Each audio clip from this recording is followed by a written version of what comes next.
నిజామాబాద్ జిల్లా ఎడపల్లి మండల కేంద్రంలోని గ్రామ పంచాయతీ కార్యాలయంలో గురువారం తై బజార్ నిర్వహణ కోసం వేలంపాటను నిర్వహించారు. 20,000 రూపాయలు డిపాజిట్ చేసిన 7 వ్యాపారులు తై బజార్ వేలంపాటలో పాల్గొన్నారు. రుద్రూర్ మండలానికి చెందిన అంజద్ అనే వ్యాపారి 7,65,000 రూపాయలకు వేలంపాటలో తై బజార్ ను దక్కించుకున్నారు.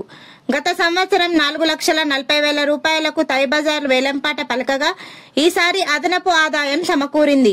ఈ కార్యక్రమంలో ఎంపీఓ మన్మోహన్ శాస్త్రి, పంచాయతీ కార్యదర్శి నాగరాజు గౌడ్ తదితరులు పాల్గొన్నారు.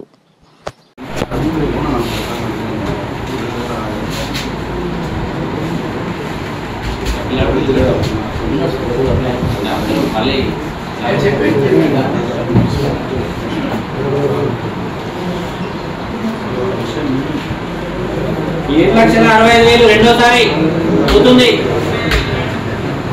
అంజద్ గారి పాట.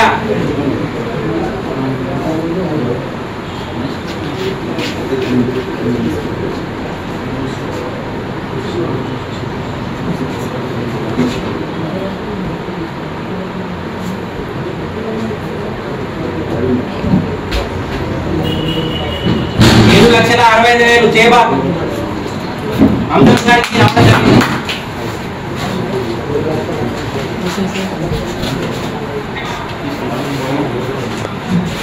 అందరికీ నమస్కారం. ఈరోజు ఎడపల్లి గ్రామ పంచాయతీలో డిఎల్పీ గారి ఆదేశాల మేరకు మన తై బజార్ వేలం పాట నిర్వహించబడింది. ఈ వేలం పాటలో సర్కారు వారి పాట 5 లక్షలుగా నిర్ణయించబడింది. ఈ వేలంలో రుద్రూరు నివాసికి చెందిన అంజద్ గారు రూపాయలు 7,65,000కు వేలం పాటలో గెలుపొందారు. ఇటు విషయం తమరికి పత్రికాముఖంగా తెలియజేయండి. ఈరోజు గ్రామ పంచాయతీ ఎడపల్లిలో తై బజార్ వేలంపాటలో పాల్గొన్నటువంటి 7గురికి సంబంధించి 20,000 రూపాయలు ధరవత్తుగా తీసుకోవడం జరిగింది. అందులో అంజద్ గారు 7,60,000 రూపాయలకు గాను తై బజార్ను దక్కించుకోవడం జరిగింది. ధన్యవాదాలు.